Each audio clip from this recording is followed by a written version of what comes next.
about him as a person. Complex, charming. Yes. I'm surprised nobody said thrifty. Penny saved is a penny earned. Okay, so I always start my books with a question. And my question was, many years ago, this goes back 26 years, I hate to say it, how come, what was with his marriage? I do not understand it. And I didn't even know who Deborah Reed was, his wife. So that set me on, of course, a research trip. And eventually I wrote a proposal about Deborah Reed Franklin. But most people thought, the publishers at the time, we don't really care about Deborah Reed Franklin. All we know about her from the traditional historians is this is a dumb woman. We have a dumb, fat, stupid woman. We have no idea why he married her. It was a big mistake. So that put away the book proposal, which takes a long time to do, and put it in the back file. And then about maybe 12 years ago, my husband and I were in England. We were in London. And we go to Craven Street, because I wanted to see what the house looked like where he once lived. And there was it was a museum, a Benjamin Franklin museum. Of course, it was closed, so that was the end of that. And I said, well, I'll try this again. Went to a few publishers. Nobody cared about Deborah Reed Franklin. I don't want to know about it. Put it back in the file again. Threw away most of the research. And then, about 7 years ago, there was a lot more attention being given to women. And I thought, well, you know, I think it's time for this book. So once again, I wrote the proposal. And by then I was being published by Beacon Press here in Boston. And my editor said to me, she was the editor for Mercy Otis Warren book, she said, you know, we don't want to just do Deborah. We want you to do the other women. So I said, oh, okay. So that's how the book began. And fortunately, I was really fortunate because before that, the Franklin Papers, which Yale University has been sponsoring, I guess they got a huge fund 50 or 60 years ago to take all of his letters, 30,000 of them, transcribe them into big volumes. And some of you may have seen them in a university. You know, they're this big. There's now 48 of them, I think, and they take years to do. I think they're working on volume or have just finished volume 48. But anyway, to go through those transcriptions, those letters would take years. The ones were involved with Deborah and the other women. Anyway, what happened as I'm doing my research was I discovered that the Library of Congress had digitized most of those letters. Not all, but most. So that was a big break for me with it. So I'm going to now, without going any further, just tell you about the book a little bit anyway. So I think I need to stand here and not fall off the podium. Cheers. Right. Maybe I should go down here. Yes, Poor Richard's Women. Of course, it's taken the title from Poor Richard's Almanac. So you know about Benjamin Franklin, the important founding father, the Declaration of Independence, Dr. Franklin, the discoverer of important elements of thunder and lightning and electricity in the atmosphere, and his famous experiment with the kite and the key and the lightning rod. And you know about him with all of the things you hear about him as being so thrifty and so discretionary. A reason always is the way to go. Richard's Almanac, I'm sure he suffered from some of it anyway, and as younger in school. But here are all those typical kinds of discretionary warnings about always using discretion. And remember, never get too high on anything, and remember to be sensitive. Few of them, just a few. That's what we learned about it in history, right, Bill? Yeah, that's the history book. We learned about it. That's the Ben we know. And I have to say, if you saw the Ken Burns recent documentary, yes, he is a genius. And I have to tell you, whatever I'm going to say next, that I do love Benjamin Franklin. He is charming, and he is incredibly, but that's beside the point. Here's a few little excerpts from all the famous ones you know from Poor Richard's Almanac. Started in 1733, went on for 26 years, and then was later combined into something called The Way to Wealth, which was sort of a compendium of some of these almanacs. And of course, who was on the $100 bill? Franklin, the epitome of thrift. Now, Benjamin Franklin really was always attracted to women. In fact, I think that his attraction was as compelling and as shocking as electricity itself. Even when he was 16 and he was a printer's apprentice, he loved to take the voice of a woman. He was very clever with the pen, we all know that. And he would take the voice of Silence Dogood, this made-up widow. And she would make fun of everything in Boston, all the hypocrisy with the Puritans and all of that. And one of his essays, there were 13, his brother, who he was apprenticed to, had no idea he was writing them. He just printed them. They were so good. So this one, well, not this one, but anyway, in one of them, he takes the voice of Silence Dogood and he celebrates night walkers. And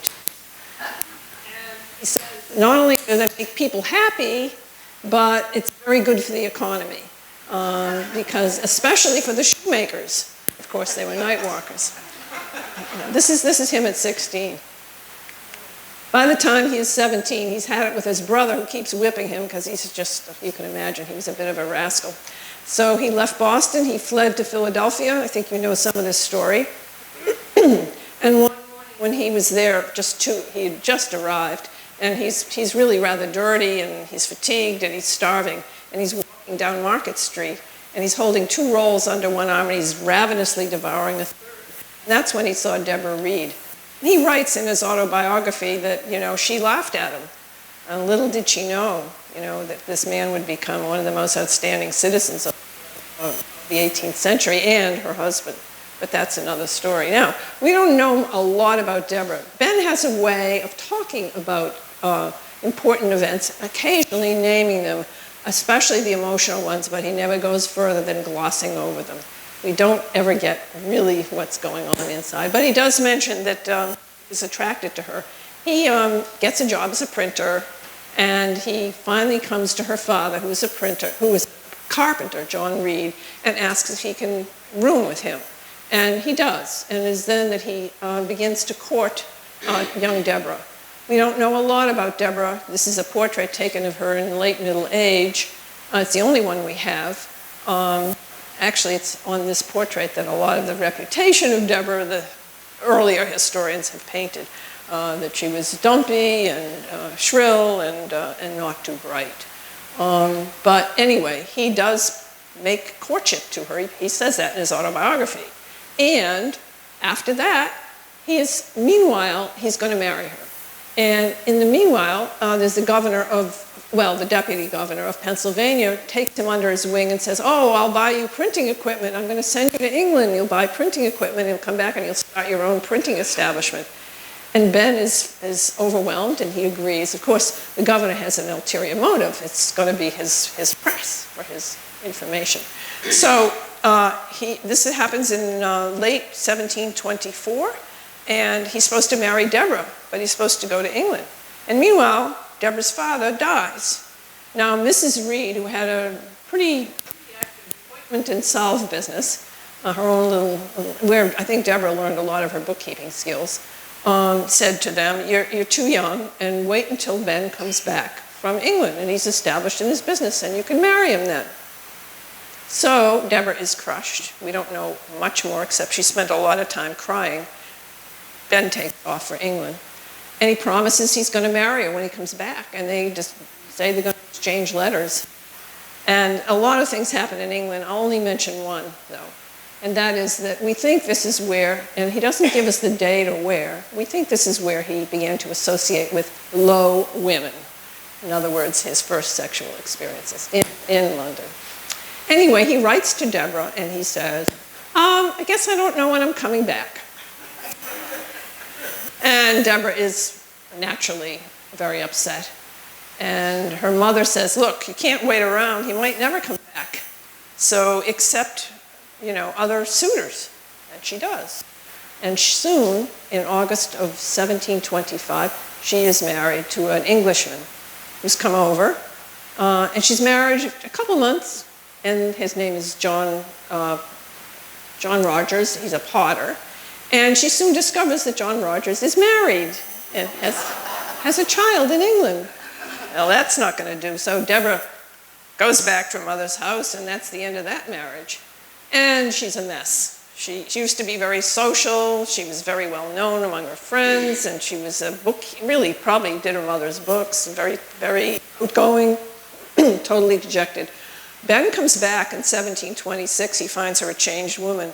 But does he court her again? No. In the meanwhile, there were rumors about her husband, John Rogers. And the rumors are, well, not only did he take her dowry and squander it, he's now in debt. And by the way, within another year or two, he's off to the West Indies. And then there were rumors that come back he's killed in a brawl. Now, we don't know whether he was or he wasn't. There's no proof. And that leaves Deborah in a very strange situation. She's neither married nor single. All of her friends are getting married, they're having children, and she's kind of nowhere. She can't get a divorce. There's no way to prove it. Even if she could get a divorce, very hard to get in colonial Philadelphia. Very hard. But there's no way to prove her husband is dead or alive, what? So she's...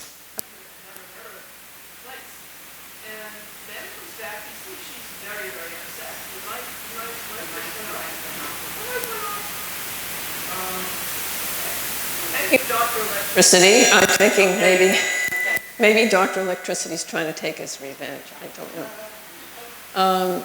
Anyway, Ben does not court her again. He courts other women.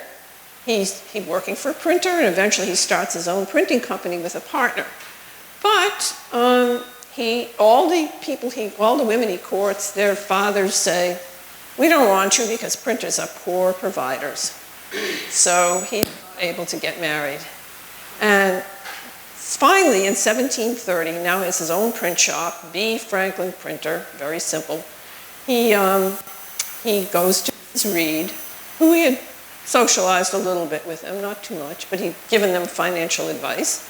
He goes to her and he says, I'm really sorry, it's my fault that Deborah's so depressed and I made a big mistake. And Mrs. Reed says, well, it's my fault too, because I encouraged her to get married to somebody else.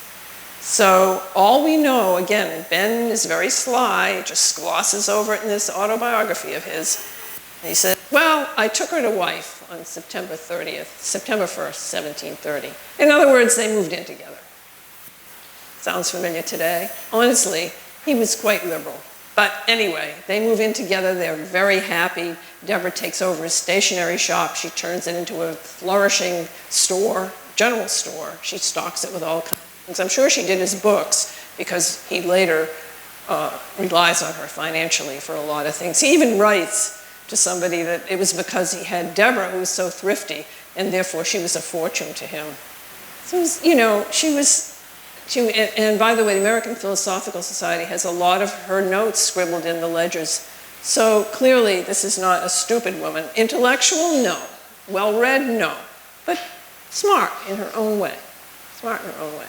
In any case, the marriage seems to be very happy at first for Deborah. After all, she's been rescued and with this brilliant man.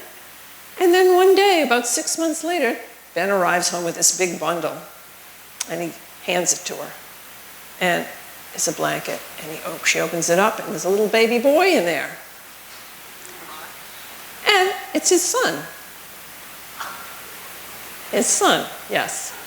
Well, where's the mother? Well, to this day, we don't know. Historians have written a lot of books about who this child's mother could be. Many theories.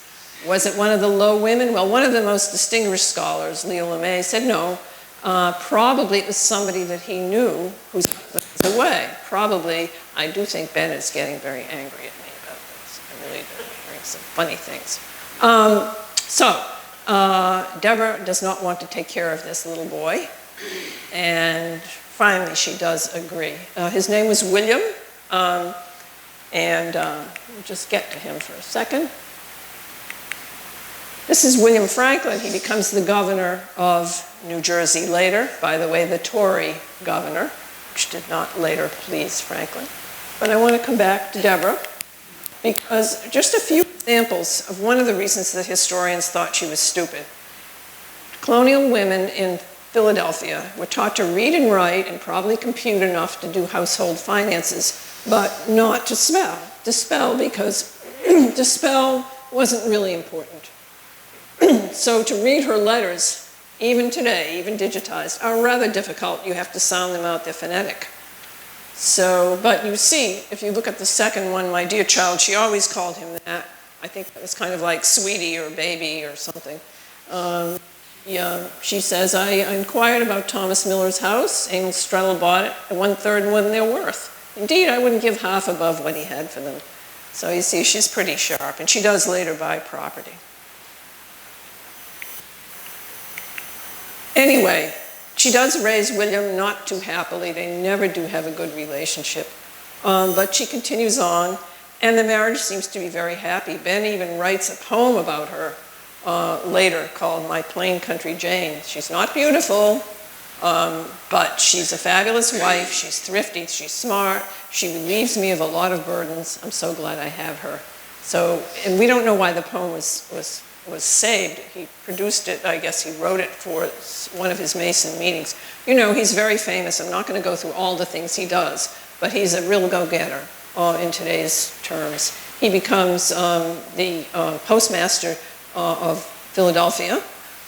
He becomes a clerk of the assembly. He creates a publishing empire. He has little gazettes, little Pennsylvania gazettes in several colonies. He has paper mills in several colonies. He has people who imitate and produce his almanac in several places. His almanacs make 10,000 copies a year, which in those days was pretty remarkable. And he becomes, by his 40s, he's quite wealthy. Deborah, by the way, has a child, a second child, has her own child, named Frankie. Now, smallpox epidemics were going on at that time, and he was writing in the Pennsylvania Gazette, get inoculated. And some people do, and some people don't. Some people are suspicious, and people are superstitious, and all kinds of terrible things.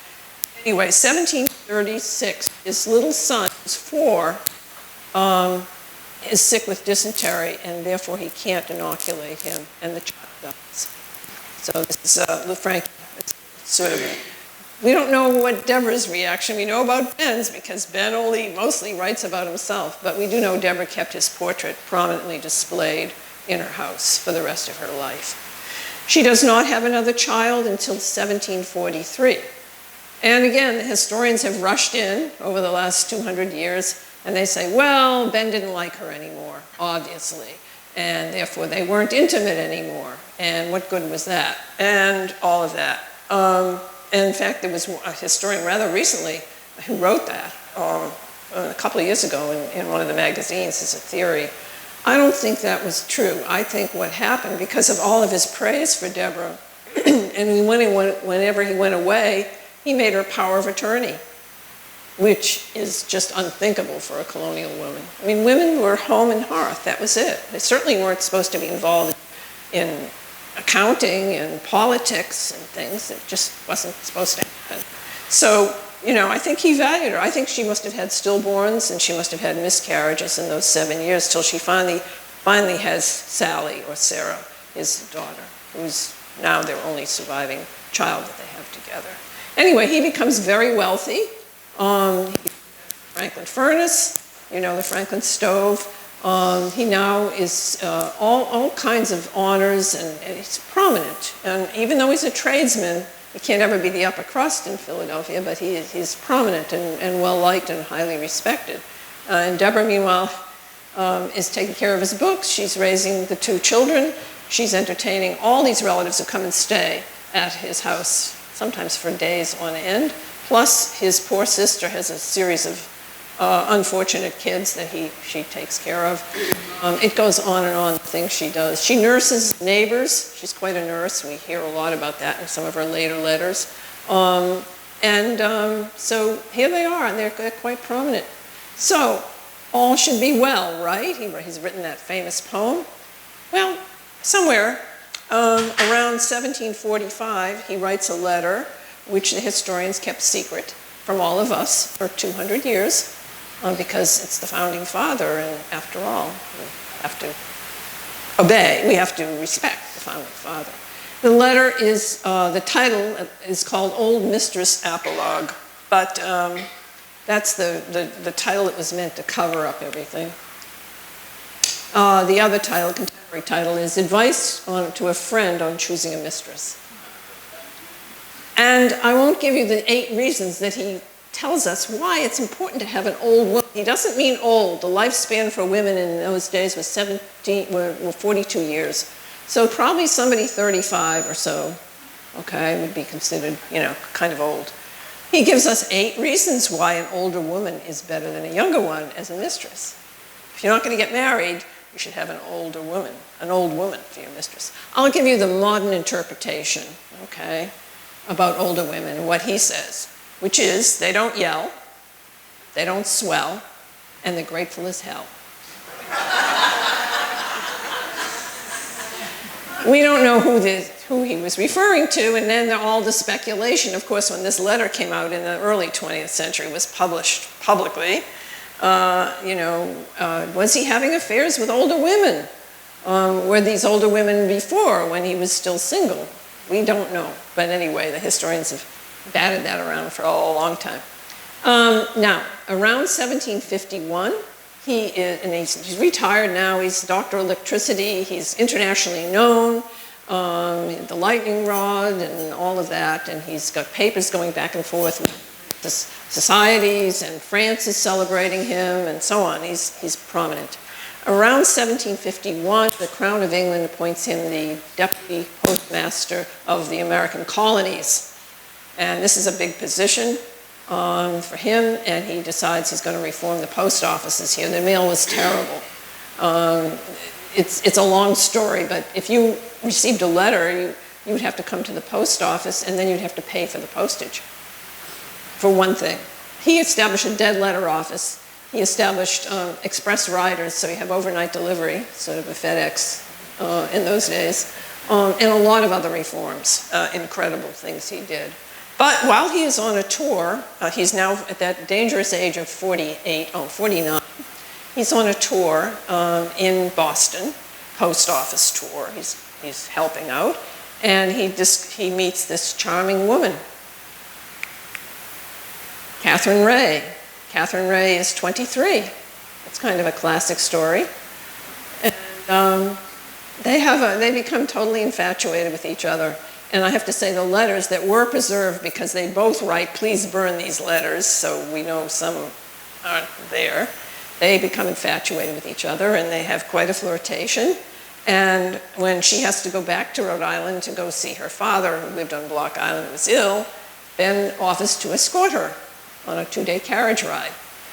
We don't know where they stayed. Okay, there was a driver. We do know there was a female relative who went part of the way, but we don't know the rest. We only have the letters. And in one of them, when he finally does go back home, and he writes to her, he says, I don't even remember, he says, I don't even remember wanting to go home. He was so taken with her. And he writes to her when she hadn't sent a letter or miscarried, you promised to send me kisses in the wind. Now, along the way in the carriage ride, he offered to teach her multiplication, and she refused. So the last part of this explains he's a little upset about that. Your favors come with the snowy fleeces, which are as pure as your virgin innocence, white as your lovely bosom, and as cold. So they never did consummate that marriage in a wedding or intimacy or whatever it was. They never do consummate the relationship.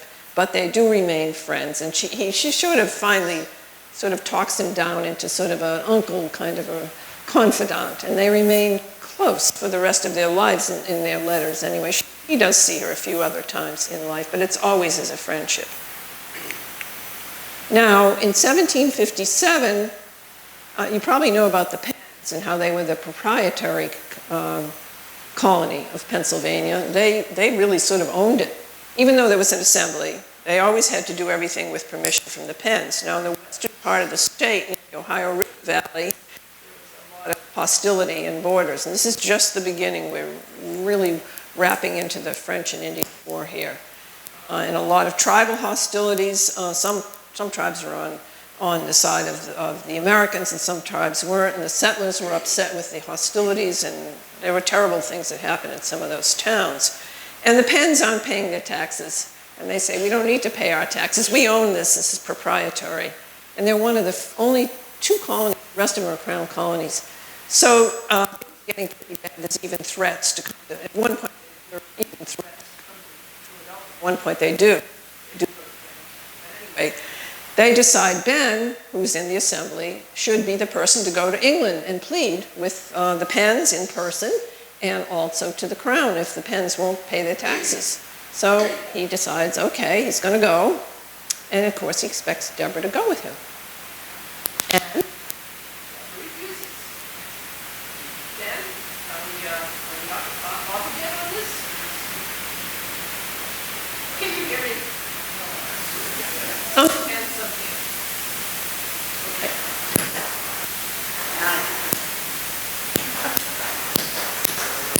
Dr. Electricity. Thank you. It's the lightning. I know it's the thunder. I know it is.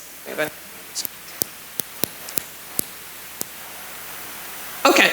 So Deborah refuses to go to England with him, and he's horrified. And he's only going to be gone about 6 months or so, so she says, okay. Many theories, of course, the historians rush in with all the volumes. It's 101 volumes for Ben Franklin, 101 that have been published on him. The theories are she is too stupid and too dull, and she can't go to England, and she's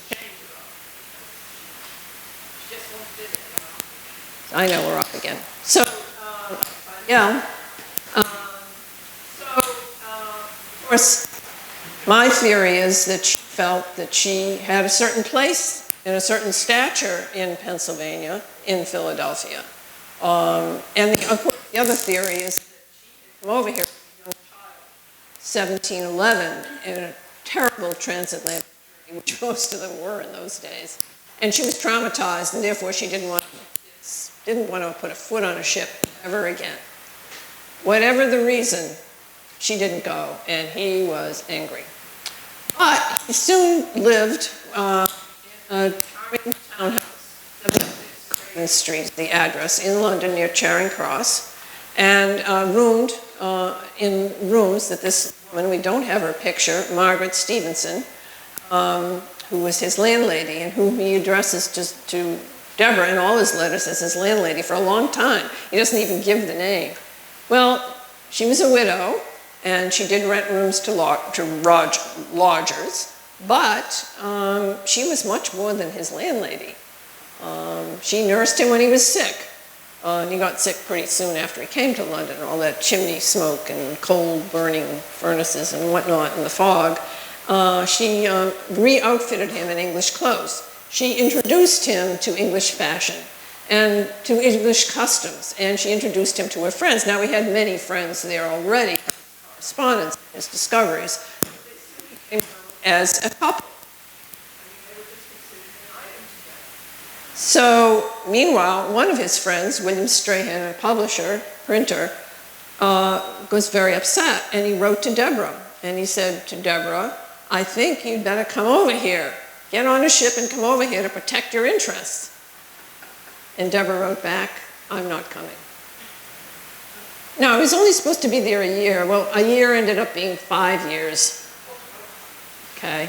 Meanwhile, Deborah's raising Sally, and he keeps leaving England and London and traveling because he wants to get out of he says he needs fresh air, which London didn't have. But he's traveling around, and of course he's doing things with Mrs. Stevenson, Margaret Stevenson. She has a young daughter who's the same age as his own daughter, Sally. Whoop. Let's go. Here she is. Probably this is a wedding picture, we don't know.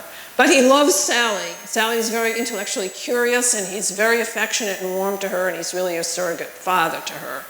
And he's much nicer to her, frankly, than he is to his own daughter, who keeps lecturing to be thrifty and to go to church more often, to be moral, and he wants her to be a colonial wife with not many more ideas. Yet Polly, he's really trying to educate and raise her consciousness about things. Anyway, he finally comes back in 1763. He's only here for 2 years. Deborah is ecstatic to see him. We don't have her letters from that early period. I don't know whether Ben threw them out. I don't know if they got lost on ships. We have his letters to her. I don't have her letters to him. Although I do know about her from some of the comments that he makes in those letters. Anyway, she is ecstatic that he's back, and he's going to be back permanently, and that's the end of it. Nothing, by the way, was settled. So Ben doesn't want to stay. He wants to go back to England, and he writes to all his friends he wants to come back. And when she gets wind of it, she's furious and horrified. And there's huge argument. That we know, because Billy, their son, writes about it. And the only way it's resolved is Ben says, okay, I'll stay here and I'll build a house for us. And he starts to design it, and the construction starts, and then the assembly calls him again and says, you've got to go back. Things are really bad here. You've got to go back and talk to the Penns. And he does go back. And again, Deborah refuses to go with him. Now, again, this is supposed to be a short journey. It lasts for 10 years. Deborah, meanwhile, against his will, begins to do things because he's glad she's taking care of his affairs, but he's not there to do things. And you know, if you sent a letter, you might not ever get it overseas. Or if you do, you might get it 6 months later, sometimes a year later. Maybe, if you're lucky, if you do it in a packet ship, a mail ship, maybe you'll get it in 3 months. So there's a lot of gaps in communication. But we do have her letters. And what emerges is a very warm, caring woman who adores him. She absolutely worships him. She does everything he says. Meanwhile, despite Mrs. Stevenson, he's sending Deborah presents. He's sending English furniture, he's sending china, he's sending snuff boxes, he's sending candle snuffers, he's sending English furniture, he's sending fabrics. And Deborah, in turn, is sending him apples and crates of buckwheat and pears and things that are American. She even at one point, because he wants it for some other woman friend he has, she sends him squirrels, 2 American squirrels. But she's being a good wife. They write to each other. He's so affectionate to her sometimes. But he also writes to her at one point that Mrs. Stevenson is the greatest lady in England. And you can imagine how that must have made her feel.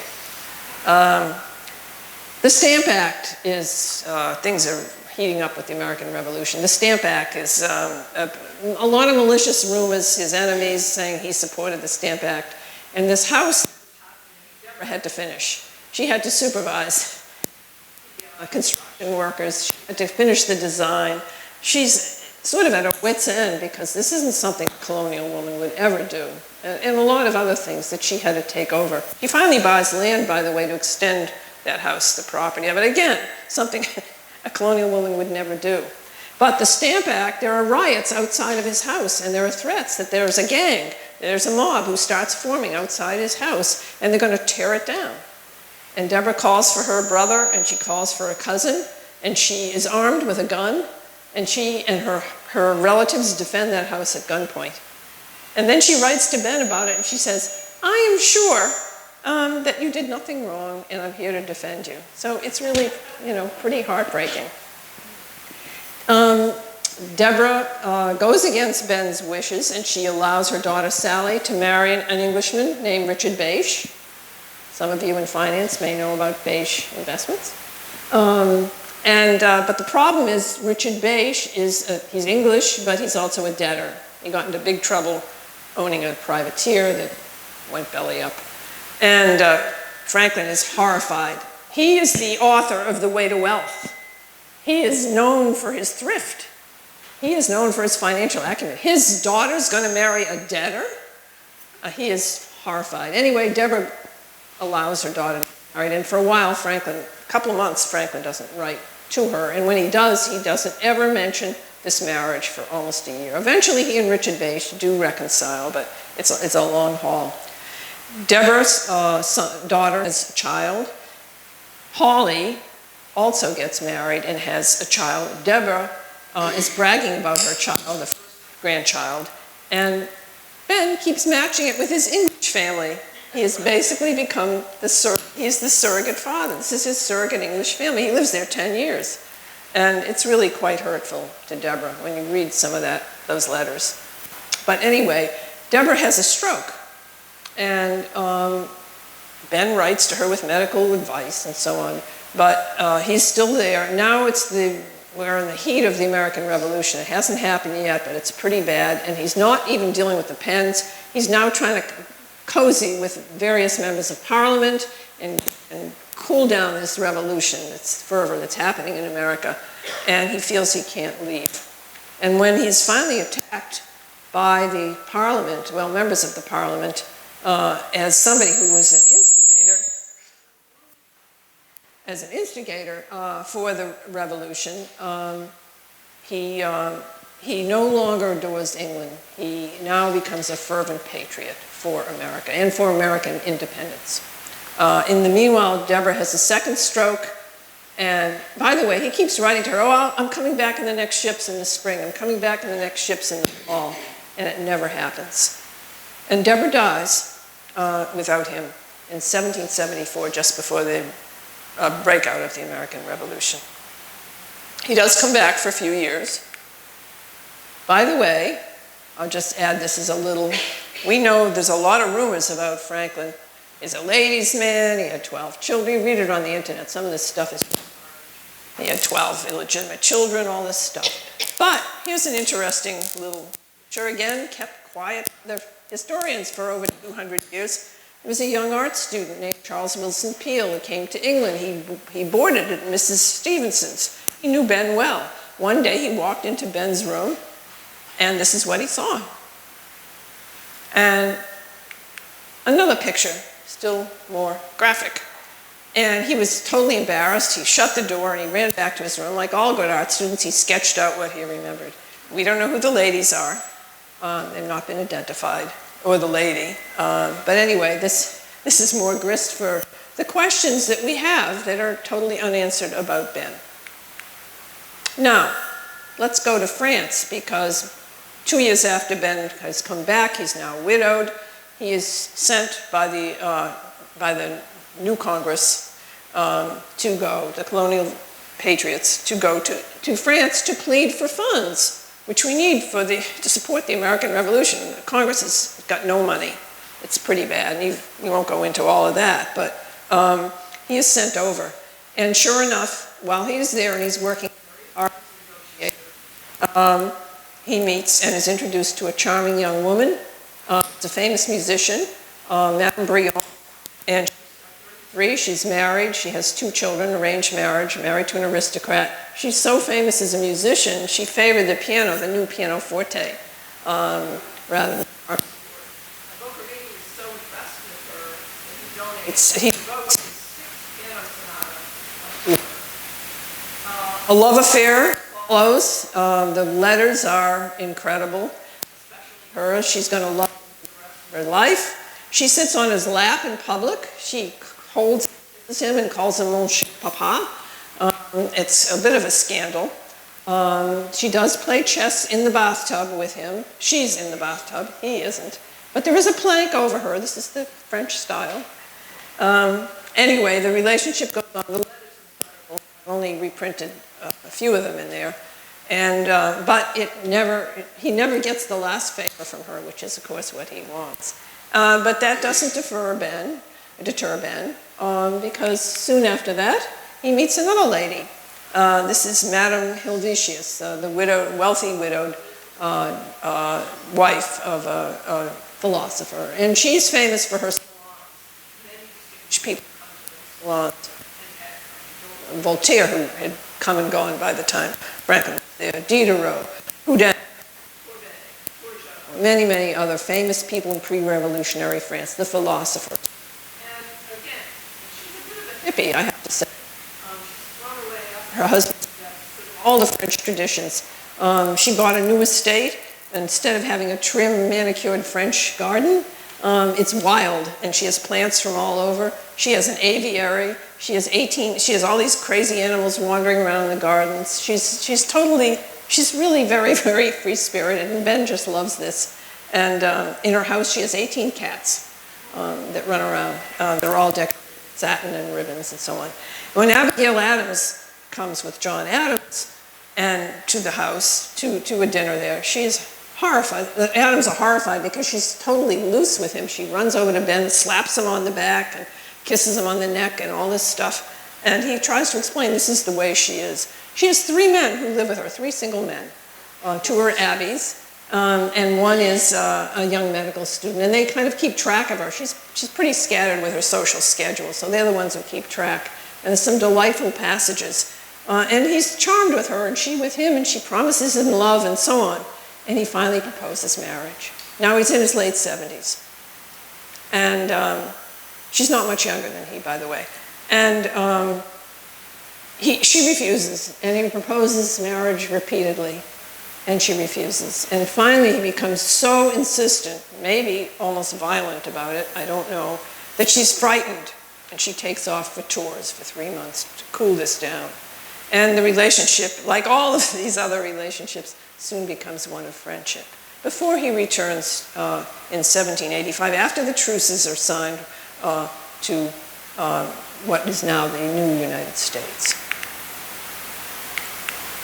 Now, I want to just come back to the idea we have of Ben, and this is the idea we all had. But I mean, we can talk about the women and have a lot of fun with the flirtations, but let's look beyond that. Okay, so this is his famous aphorism, if passion drives, let reason hold the reins. This is what we think about him. But I just want to say this book is a lot more about a human being and not just an icon. This is about the Founding Father as a real person through the lens of his women and through the lens of his personal relationships. And it's a humanized portrait. It really hasn't been done before, not in this way. So that was why I wrote the book, and that's why I think the book, has a chance of being important, because it's much more than just flirtations with women. I want to thank you for your time and attention, and if you have questions, I'm happy to help you. Thank you.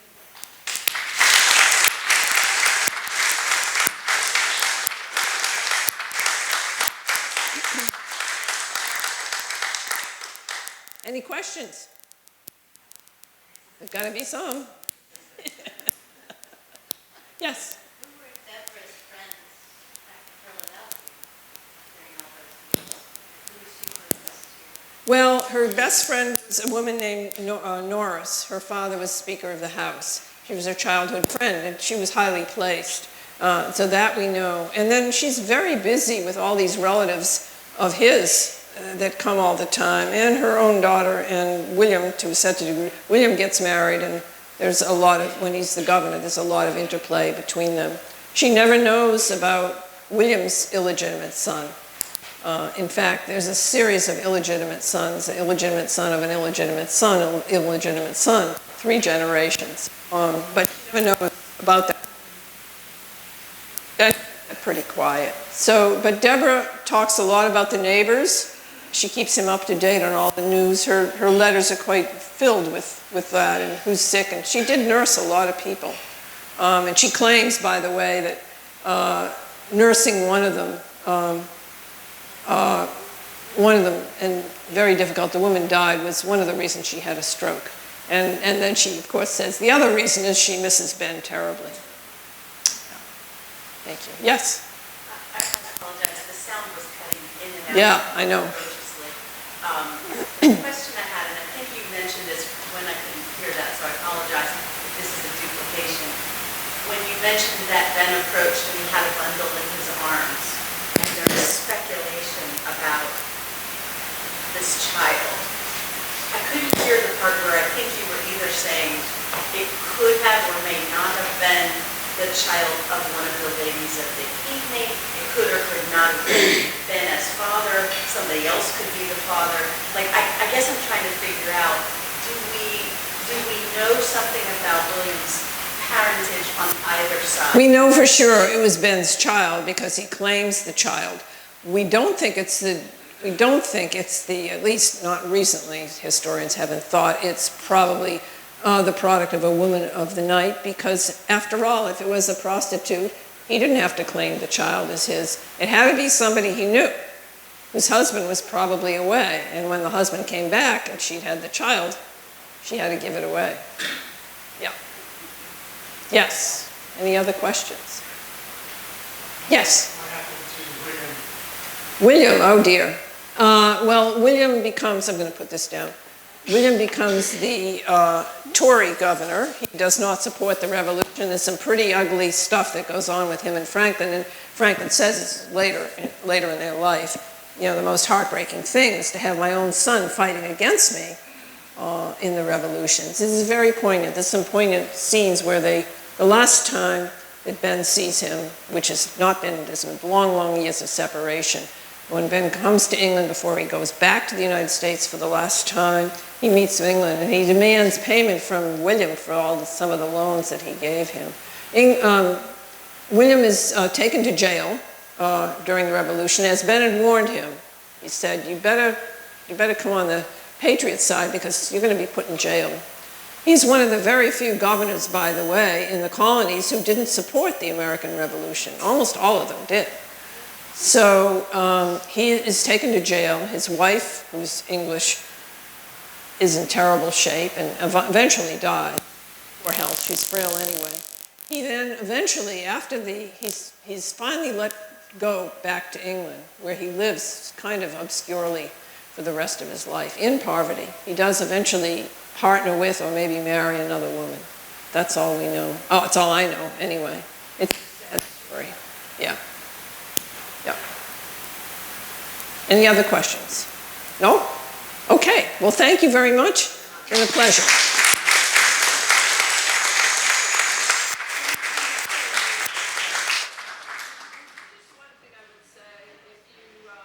Like my talk, if you read the book, or even if you don't read the book, if you like my talk, please tell other people about it because that's how books stay in print.